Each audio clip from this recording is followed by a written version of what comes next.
Welcome to Nasdaq Trade Talks, where we meet with the top thought leaders and strategists in TradFi, digital assets, technology, and financial planning. I'm your host, Jill Malandrino, and joining me at the desk at the Nasdaq market site is Catherine Addona-Peña, Chief Risk Officer at Nasdaq, Vikas Agarwal, Partner with the Financial Services Risk and Regulatory Practice at PwC, and Araya Solomon, Managing Director and Global Industry Lead of Capital Markets, Wealth and Asset Management at Slalom. They join me to discuss risk management, how it plays into embracing digital transformation and new technologies like AI. It is great to have everyone with us, and of course AI is the hot topic in every conversation that we're having. So Vikas, let's talk about the increased risk and regulatory challenges that are facing businesses today. Sure, so I think as we look at it and we look at CEOs, they're facing three major things. They're trying to figure out how they grow, they're trying to figure out how they manage risk, and they're trying to figure out how they become more efficient. When you think about AI affects all of those things. And the opportunity that they have is to look at how AI can actually help them with strategies with their customers, how AI can help them better comply with regulation, and how AI can actually help them become more efficient in their middle office and back office. So it's a pretty exciting time for business leaders in terms of their opportunity to transform their businesses. Mm-hmm. And Catherine, what role does the risk management function play in embracing digital transformation and these emerging technologies? Yes, so a risk management function is really critical to embracing digital transformation and emerging technologies in any firm, and that's very true for Nasdaq as well. And the way we think about it is sometimes there's a perception that risk management can add friction to business strategies. But actually, when you get risk management functions in early and align to what the goals of the organization are, it really can be an accelerator to getting the company to yes in a fast, safe, and secure way. So when we think about it at Nasdaq, for instance, when we think about AI specifically, the risk management function was brought in from day one. Actually, I co-chair the AI Governance and Strategy Committee together with the head of AI technology, our SVP here, Michael O'Rourke, and we created a multidisciplinary cross-functional organization that really thought about what are the goals of an organization and how to create a framework to commercially and effectively realize those goals while making sure we thought about the risk and control landscape of the firm and thought about emerging technologies, the risks specifically that AI introduces, and making sure we mitigated and had the right framework in place to mitigate those controls from the onset versus going back later and then redoing work. So it's important to have risk management in early and in lockstep with what your business requirements are so they can help you get to realize the goals of your organization successfully. Yeah, and Araya, when you think about embracing new technologies like AI, you're looking to drive a number of outcomes, growth being one of them, trying to balance out that risk management exposure, the risk exposure that you have, and then also being able to bring these newer products to market. So what are some of the growth-driven implications that are specific to financial services? Yeah, I mean, it's actually it's interesting in the sense that a lot of the organizations, particularly across the financial service sector, are trying to embrace tech to allow add value, returns, alpha. Like alternative management are looking at the needle in the haystack, right? Using data and to be able to extract as much information as possible in order to invest into particular assets. And wealth managers are looking for opportunity to cross-sell and upsell and using things, disparate data points like market data as well as like data brokers to be able to enrich their structure information. All of these essentially have an underlying sort of component, which is data as a whole. So you need to be able to govern data, you need to be able to manage and comply and make sure that you're effective by which you're presenting that information. So the alternative is that you have a situation where the information is not correct, hasn't been governed, it hasn't been reviewed, and so then decisions are made based on false information. And that's a key risk that is manifesting particularly with Gen AI and LLM. So. Yeah, well then of course you have the whole concept of data privacy around that as well. So that's just another layer, and then include some cybersecurity in that as well. Vikas, what are some of the major trends that are driving today's global risk strategies? So I think as we look at it, I think number one, people are looking to automate and get faster. So they're moving beyond just basic workflow, and they're thinking about what process steps can machines actually do rather than people. Two, companies are thinking more end to end. And I think it's back to Catherine's point, to have a competitive advantage in risk management, you have to look at every facet of the problem. That could be legal risk, it could be privacy risk, it could be model risk, it could be regulatory risk. There's a lot of facets of risk management that you have to look at, and those risk management strategies are more end to end. They've argued that today's CRO is the chief everything officer because of the number of things that they have to deal with. And then third, I think it comes back to data, like Araya just said. Having the right data infrastructure to capture information so that you can get intelligence on the back end and actually predict where your risks are headed is becoming even more important. Catherine, how do you manage risk in an ever-changing landscape, because it's moving really quick? Yeah, well, I think there's three main things there. First is staying really close to the business, its needs, understanding what the goals of the organization are is key. And then secondly is really staying close to what is the evolving risk environment that your company is in. Thinking about current risks, also emerging risks that your strategy could potentially introduce is really important. And then you bring that back to the business and say, you make sure they have the insights that you have as a risk manager so that you can navigate that appropriately to realize those strategies. And then really importantly is making sure that we invest in our people. Like, are they getting the right training? Are they getting the right education? You need to make sure that, one, your business partners have the right skills to make sure that they can engage with emerging technologies in an effective way. And then as a second line function, risk management needs to be able to effectively challenge. And so we also need to make sure we're staying educated. I would just add to, culture is really important, making sure that people feel a lot of ownership and accountability. And within my team, I always say, like, you represent GRM, you are group risk management, each of you. And so making sure that, there's a high sense of ownership and accountability for everything we do. Does this make sense for the company? I think that's super important to have that pervasive culture. And at Nasdaq, that is a key tenet that we have, is we all own our strategy, we all own the risks that relate to it. So I think that those are kind of the three main goals that you need to make sure that you address as you navigate an evolving landscape. Right, and Araya, it sounds as if you have to have a very structured, methodical approach to navigating, just again, how quick this technology is evolving. Yeah, so I am a consultant at heart, so and I'd like to echo Catherine's point, which is you need to foster a risk mindset across the organization. But one of the key points is you need to know where you stand, right? A lot of organizations have gone through many variations of transformation and change. So often as a consultant, we come in and help a lot of clients, particularly looking to understand where they sit in contrast to their peers. For example, if you put in a pressure point of increasing the volume and doubling that volume, what does that mean? Yeah. Right? Does that mean that you could manage and mitigate the impact of that by increasing your operational staff, or are you okay with just being able to address that demand through technology?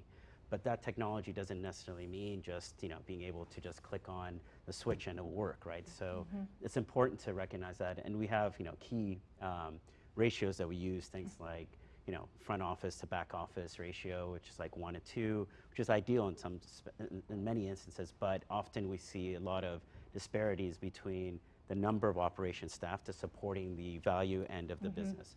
And that is a key sort of, I'd say, an indicator whether an organization is actually functioning at the point that they can, right? So, so from that perspective, that you can see whether technology is disparate. You have a lot of reconciliation points. You have a situation where you have a lot of tech that's sitting per capability, and all of that increases risk significantly. And the second point I would say is just around curiosity, right? Individuals need to be curious, got to be involved with the fintechs out in the marketplace. They need to go to events. They need to participate and even pay attention to things like Trade Talk to effectively understand and see how things are evolving, and that's a key thing. As a firm, one of the things that we do spend time on is investing quite heavily in like, for example, we have a nonprofit that we support, which is it's called FinTech Sandbox, and it's to help to mutualize the cost of actually getting early entrance into the marketplace, and that helps quite significantly for them to evolve and be able to compete against some of the other larger software techs. I want to double click on something that you just said, which I think is really important and we didn't address, which is for any digital transformation to be successful from a risk perspective or from a strategy perspective, you have to really think about why are you doing what you're doing. And when there's new technology, typically people will want to just do it because we can. And I think one important thing is really thinking about, one, the return on the investment that you're thinking about. Is how you're engaging with AI in line with your strategy from a long-term perspective, not just from a short and medium term? What does that mean for your organization? Where is it taking it? And then to your point, Araya, like making sure you have a really comprehensive infrastructure that can maintain and support a strategy in a healthy way is really important. I think that's such a great point that you make, because first of all, you have to kind of present these ideas that you to the board and be able to explain costs and the return on investment. Don't just invest in the tech stack for the sake of allocating budget somewhere, right? What is the problem that you're looking to solve? And then, Vikas, how do you weigh that out from a risk management perspective and keeping, business and revenue line priorities at the forefront as well, but then, making sure we're doing this at the right time and there is ROI attached. Absolutely. I think a lot of it is focusing on that North Star, like Catherine said, is you have to figure out why you're doing it, and then you have to understand what are all the cost components and the return components that you're going to look at. Usually the why is based on profitability, so that part is a little bit easier, but I think the cost side of it becomes a little bit more complicated, and I think oftentimes we see people not taking into account all the costs that they have to, whether it's, even in AI, when you think about the costs of implementing AI, there is a technology cost, but then there's a cost of putting your framework together, which I think a lot of people understand, but then there's a cost of operationalizing that framework. And what do you need to do that? And how do you make sure then the use cases that you're going after actually are net positive for your organization? Right. Catherine, what are some of the most promising AI use cases in risk and compliance? I think it kind of goes along with what Vikas and Araya have said, which is really focusing on, we have an opportunity with data. It always comes back to being able to leverage big data in an insightful and new way. And I think what AI is presenting as it relates to risk functions is being able to do it in a more sophisticated and detailed way, looking at our data, gaining insights, so that our risk professionals don't have to look for the insights, but they can take those insights and use their expertise in a more sophisticated way to say, what do we do with this? And how can we think about a risk that might be emerging in one space that is being identified from an AI perspective, and think about that across the organization. Specifically as it relates to technology risks, that's a really good opportunity to use AI to fight AI, as we think about like bad actors, how they're using these technologies from a cybersecurity and InfoSec perspective, how, from a threat perspective, we're being able to use AI to better detect threats and then better identify how those are applying across the organization, so that we can prioritize what's the most important asset to protect. Are we focusing on the right things versus, from an alert detection perspective and otherwise. So I think the real trends are being more sophisticated in our usage of identifying risks and more holistic. Yeah. Well, Araya, what are some of the biggest emerging risks facing the financial services sector? Because the bad guys are employing AI as well. Yeah.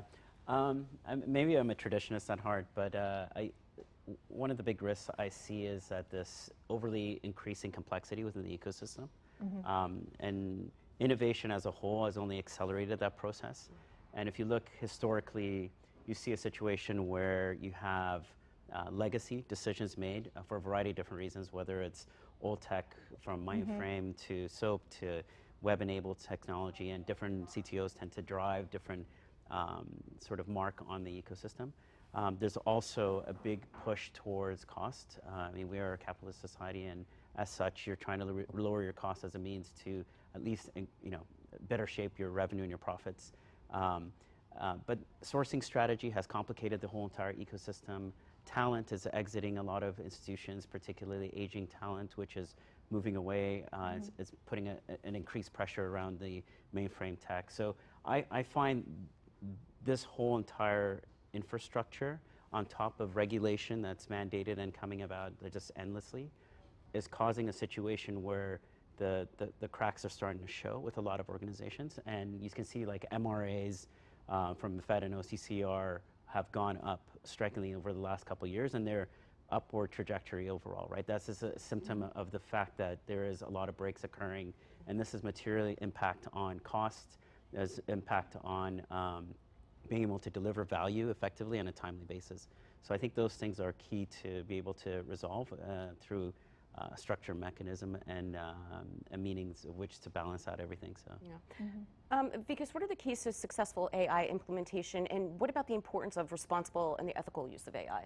So I think that is one of the biggest keys, is can you do it in a safe manner? Can you do it in a responsible manner? And when you think about what does it mean to do it responsibly? First, it comes out of the data. You need to understand your data. You need to understand what data you're using to actually train your AI models on. And you have to have a lot of confidence in that information so that you understand what is creating some of those outputs on the other end. Second, you need to have the right frameworks that you need to understand what technologies you're using. There's a lot of, as you think about generative AI right now, there's a ton of language models out there. You need to understand the risks around some of those models, controls that you can put around it. And then lastly is just how you deploy things. I'll tell you at PwC, one of the things we're doing is we have certain deployment principles where we have humans in the loop around AI that we use for auditing or for client services. We also look at different ways that we can put controls around the information that's coming out and making sure that we're not taking in any confidential information into our models. And those types of controls really help you start to use it responsibly and implement faster. Right. Well, I mean, you also want to make sure that what you're putting into these models remains within the ecosystem as well. Yeah, that's right. You have to be very careful about that.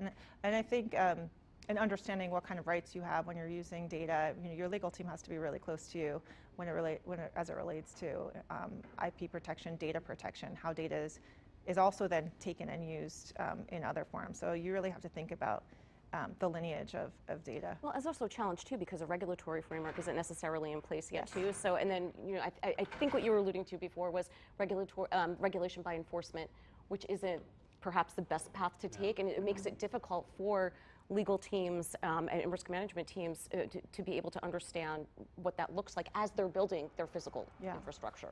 Yeah, absolutely. Yeah, and I think it's also tends to be also an opportunity in itself. Like. At the end of the day, you're going to have to run faster than your competition, right? So while everybody is looking for the least minimum sort of product that needs to be delivered or least minimal activity that they need to do in order to meet expectation from a regulatory perspective, that kind of blindsides the potential for being able to accelerate growth. So in recommendation from my perspective, as well as a lot of what we're telling our clients, is that you need to be better and you need to work faster and you need to be more effective, because ultimately that becomes a positive, right? So if you're on the side of which you're under enforcement, and then that's a problem because your ability to react is much slower. But if you are actually able to effectively realize that the data that's being pushed through your systems are actually accurate, and then there's a difference in terms of how your front office or even your operations act, right? So you're not second guessing everything. But if you're getting to the point where you just built a system or an ecosystem, particularly with Gen AI, and it's hallucinating, it's a problem at the end of the day. And if it's not trustworthy, and then what have you done? You've just built a situation which you have to now reconcile consistently while you're actually trying to deliver out. It's creating more work instead of reducing work. I think it's also important to think about what happens after your solution's implemented. It's from a responsible AI perspective, and I know, Vikas, you have a lot of thoughts about this, but you need to be thinking about continually monitoring for drift. Like, what are the controls that you have to monitor your solutions to make sure that they keep on target, that you keep feeding data that is in line with the current environment and the current situation. So I think post go live is just as important as pre go live, and that's something we don't talk about as much, but something that you really have to invest in and be thoughtful about is, once we go live, how do we make sure we're continuing to be responsible and that we're continuing to monitor in a really proactive way. Yeah, I mean, that's an excellent point that you bring up. Thank you so much for joining us on Trade Talks. We appreciate everyone's insight, and thanks for joining me at MarketSite. I'm Jill Malandrino, Global Markets Reporter at Nasdaq.